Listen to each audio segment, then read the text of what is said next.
One thing I decided not to be hearing many years ago was gossip. Gossip. Tape-bearing, backbiting. Somebody comes and says, this thing I want to tell you, sir. They must not know I was the one that said it was about brother, something. I beg, hold on. This thing you're about to tell me, can you say it in his presence? No. I just say I should let you know about it. You know, what's killing some of you is your love for gist.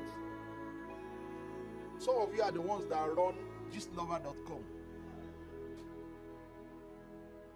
So yeah, tell me. Satan says, go and tell him. He loves gist. You want to hear the voice of God? You have to delete your gist.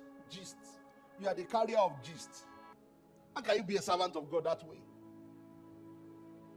You are the one, all the carriers of gist. You are like the center point. See, I just feel like talking. What do you want to say? Anytime. Go and meet sister what?